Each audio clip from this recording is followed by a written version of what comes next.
Honorable David Thompson, primer ministro de Barbados, bienvenido a nuestro país. Honorable Hubert Ingraham, primer ministro de Bahamas, bienvenido. Señor Luis Alberto Moreno, presidente del Banco Interamericano de Desarrollo y de la Corporación Interamericana de Inversiones. Señor Jacques Rogozinski, director general de la Corporación Interamericana de Inversiones.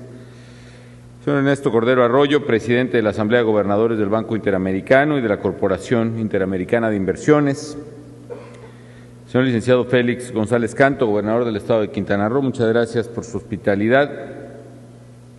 Honorables miembros del Presidium, señoras y señores gobernadores del Banco Interamericano y de la Corporación, señoras y señores.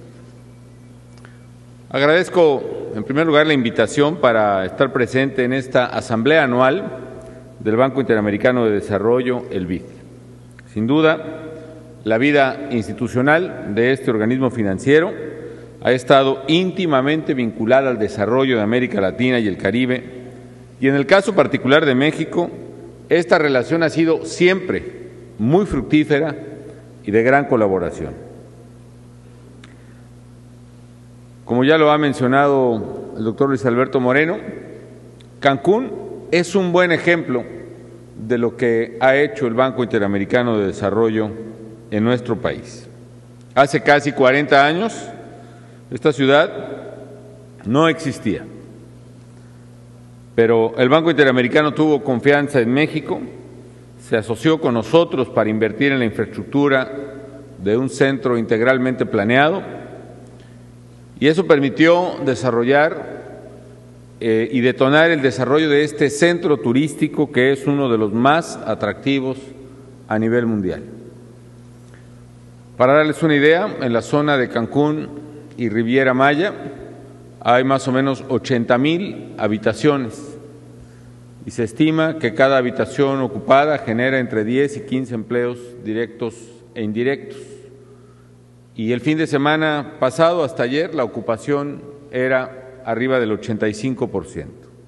Muy distinta, por cierto, de aquellos niveles de menos de 20% de los días que vivió México después al surgimiento del brote de la influenza en nuestro país hace exactamente 11 meses.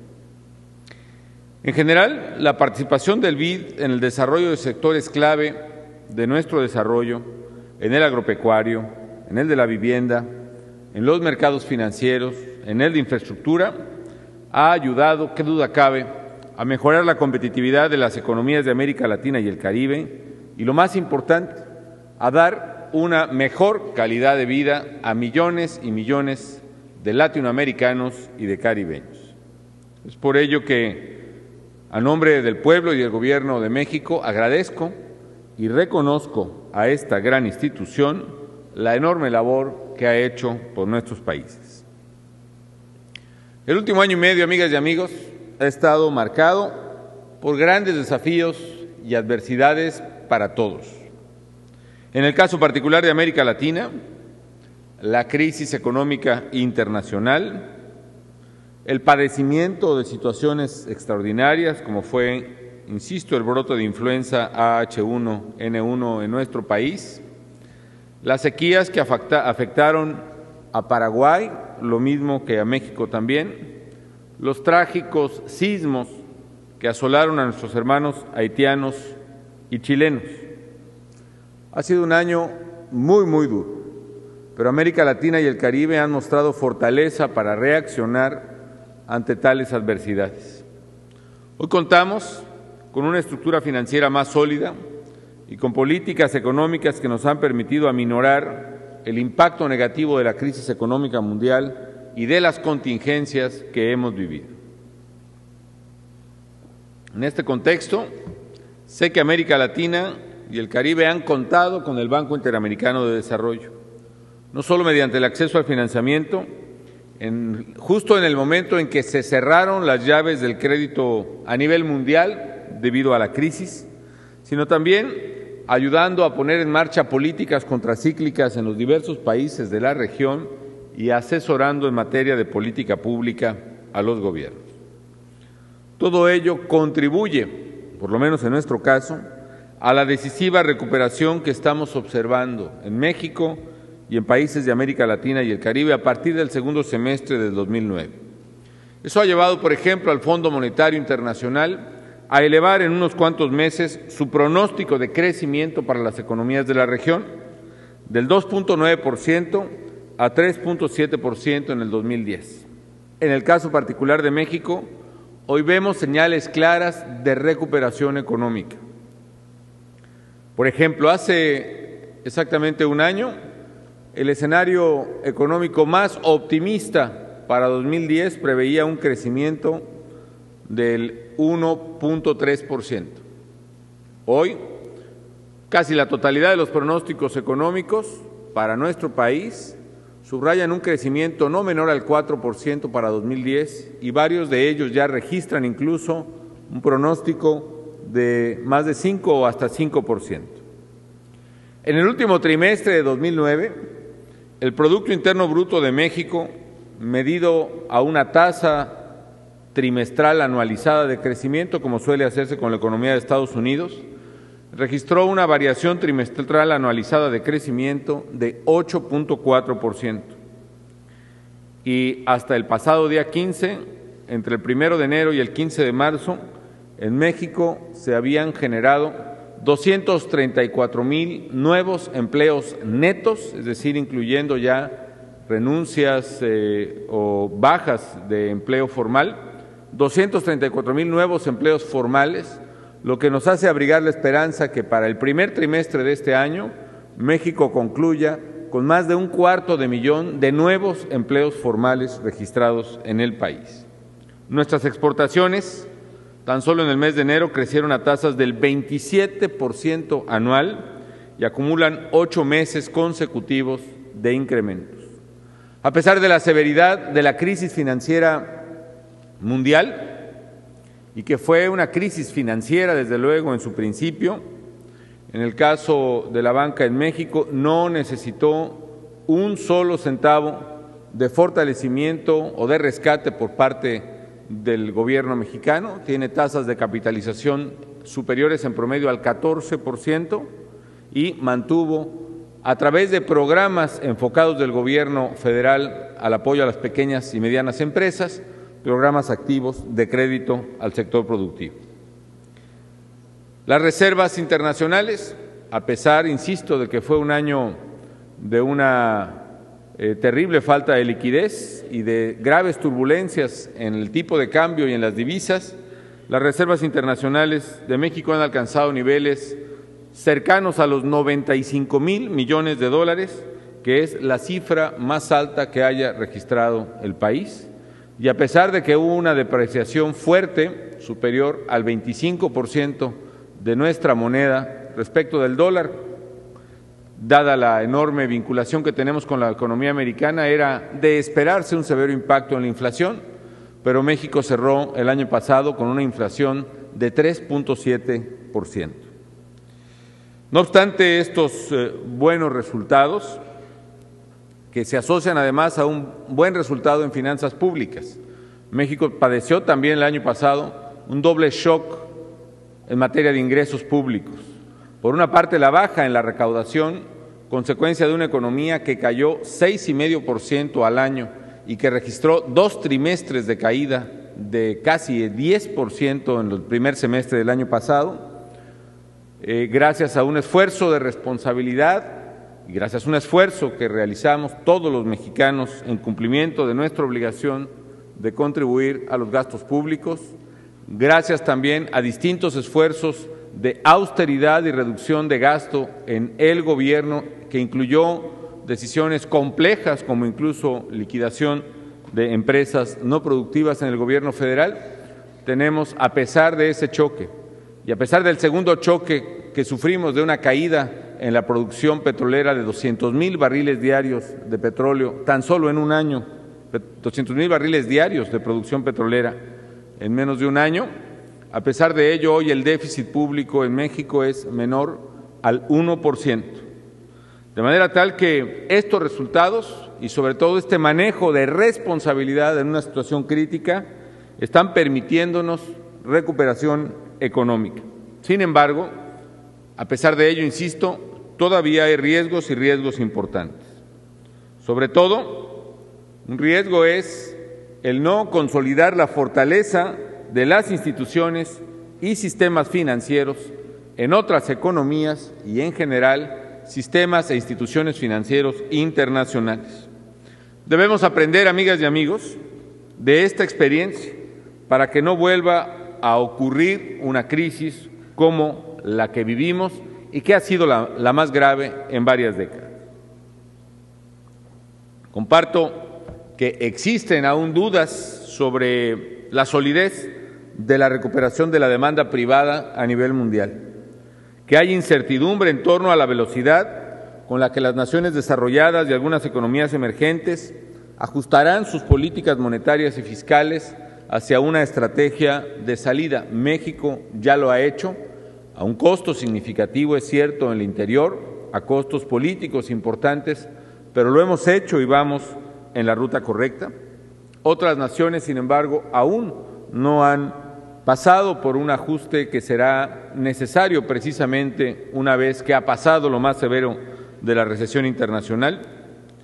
Hay, en consecuencia, preocupación genuina por los altos niveles de endeudamiento de muchos de los países industrializados, desde luego Estados Unidos, Gran Bretaña, otras naciones en Europa y en otras partes del mundo, y también, en consecuencia, sobre el tiempo que tomará el proceso de reestructuración de los sistemas financieros a nivel mundial. Estos déficits sin precedentes en economías industrializadas van a demandar, y durante muchos años, enormes flujos de crédito que absorberán, sin duda alguna, la disponibilidad crediticia del mundo. En consecuencia, para naciones en desarrollo, para naciones pobres en América Latina y el Caribe, será muy difícil el poder acceder a crédito y a crédito en condiciones convenientes para poder financiar de manera pública o institucional ese desarrollo. De ahí la enorme importancia de que instituciones multinacionales como el Banco Interamericano de Desarrollo tengan las condiciones necesarias para poder cumplir su propósito subsidiario de poder coadyuvar en el financiamiento del desarrollo en las naciones, en particular las más pobres de nuestra región. Es necesario, pues, ante este escenario prioritario, impulsar un nuevo esquema, un nuevo orden económico y financiero en el que, a la vez que se adoptan políticas articuladas para reactivar la economía mundial, se reconozca la importancia de la responsabilidad y el adecuado manejo en las finanzas públicas, y a la vez la importancia y proyección de las economías emergentes en el desarrollo global. El Banco Interamericano de Desarrollo está llamado a desempeñar un papel fundamental de primer orden en la ejecución de ese nuevo orden financiero internacional. En particular, es fundamental porque en esta región, con su pobreza y con sus problemas, por la edad de la población latinoamericana y caribeña, por la enorme disponibilidad de recursos naturales, humanos, hay un enorme potencial de crecimiento a futuro de la demanda y de la oferta mundial.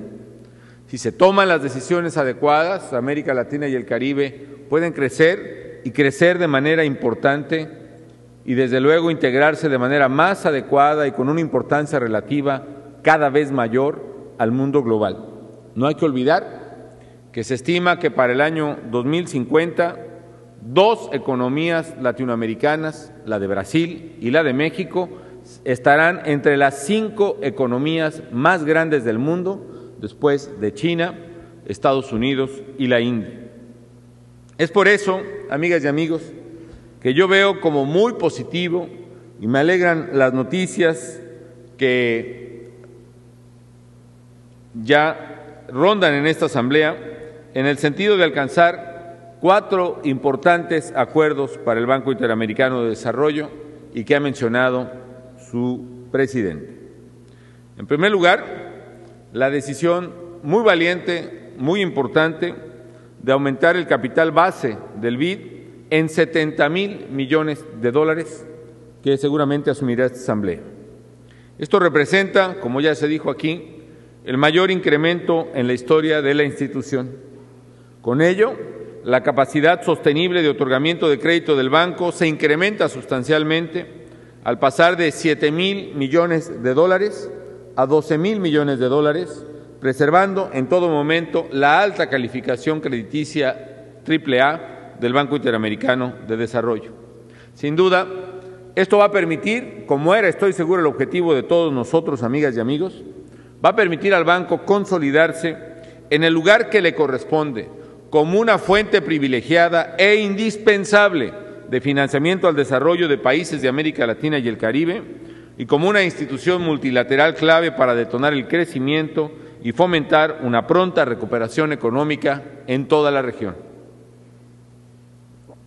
En segundo lugar, los acuerdos proporcionan certidumbre sobre la disponibilidad de recursos suficientes en el Fondo de Operaciones Especiales para países elegibles por su necesidad de recursos y su pobreza, como Honduras, Nicaragua, Bolivia, Guyana, desde luego el propio Haití y otros más.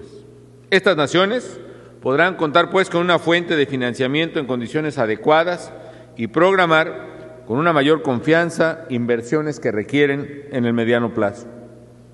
En tercer lugar, celebro, aplaudo que se haya acordado cancelar la deuda de casi $500 millones que tiene el pueblo Haití con el Banco Interamericano de Desarrollo. Eso le da a esta nación hermana, hundida en el sufrimiento, un margen adicional para implementar programas de reconstrucción y, me anticipo, incluso programas de supervivencia.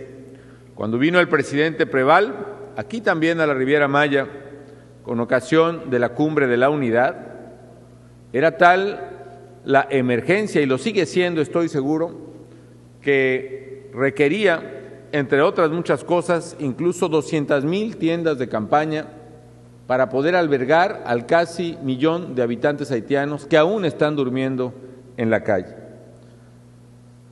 Requería además una ayuda emergente para tener incluso la liquidez necesaria para poder operar tareas básicas de auxilio a la población.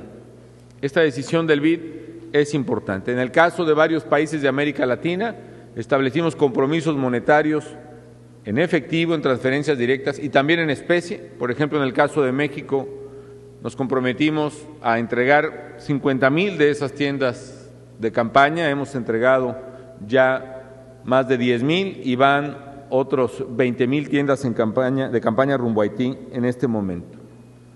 Con la decisión del BID, insisto, de cancelar la deuda de $500 millones, le va a dar un margen adicional a esta nación. Pero no solo eso, me alegra también que se hagan posible apoyos futuros del BID a esta institución, con lo que se evita precisamente poner a Haití en una ruta insoluble. En los próximos años, a través de apoyos y transferencias del BID, Haití podría recibir un total de $2,200 millones, $200 millones por año, lo cual es singularmente algo que necesitan con urgencia los haitianos. Finalmente, en cuarto lugar, también es muy positivo, amigas y amigos, que los acuerdos contengan un componente importante para incrementar la eficiencia, la efectividad, la transparencia y la rendición de cuentas del Banco Interamericano de Desarrollo. No puedo estar más de acuerdo con este punto resolutivo. Así el banco va a actualizar su agenda de prioridades, la podrá hacer consistente con los nuevos desafíos que enfrentamos en América Latina y el Caribe, como son el propio cambio climático, el viejo desafío de la inequidad y la pobreza, la equidad de género, el apoyo frente a desastres naturales y el fortalecimiento institucional en áreas de seguridad, de justicia y de Estado de Derecho, que tanto necesita esta región tan asolada por la violencia criminal, como ha dicho el presidente Moreno, y le agradezco sus comentarios sobre México. Quiero decirles, amigas y amigos integrantes de la Asamblea, que desde México y desde el gobierno mexicano estaremos muy atentos para que esta institución, primero, incremente verdaderamente su eficiencia. Segundo, que reduzca verdaderamente sus costos de operación, que son innecesarios. Tercero, que agilice sus operaciones para que su acción sea verdaderamente oportuna y puedan reducirse los tiempos de decisión en el otorgamiento de facilidades o de crédito o asesoría de la institución.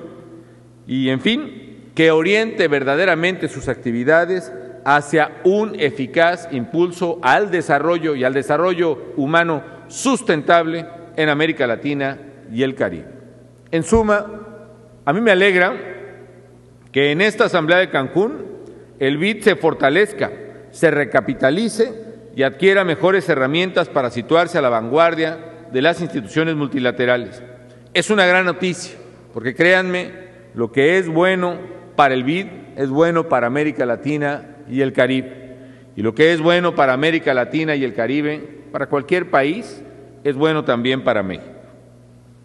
Amigas y amigos, esta asamblea es una gran oportunidad para reflexionar acerca de las prioridades y la manera en que opera el BID en el contexto del siglo XXI de la economía global y de la sociedad de la información. Sin duda, este contexto de post-crisis financiera internacional ha revelado el papel fundamental que deben jugar instituciones como esta para superar sus efectos, retomar la senda del crecimiento y prevenir la ocurrencia de consecuencias fatales en crisis económicas posteriores, que seguramente habrá, dada la naturaleza cíclica del comportamiento económico. Es ahora, amigas y amigos, el momento para analizar la efectividad de los instrumentos con los que cuenta el BID, para hacer un cambio estructural en la institución que permita hacerlo, la institución de financiamiento del siglo XXI que necesita América Latina y el Caribe y que haga posible verdaderamente salir del estancamiento y del subdesarrollo que agobia con pobreza y marginación a millones y millones de personas en esta región. Es tiempo de pensar en las estrategias que deben tomarse ante los cambios que están ocurriendo en el mundo ante nuestros ojos. En este proceso, un proceso que deseo y hago votos porque sea de transformación profunda y radical del Banco Interamericano, todos ustedes cuentan con el compromiso decidido y con la voluntad del pueblo y el gobierno de México. Bienvenidos nuevamente, esta es su casa. Muchas gracias.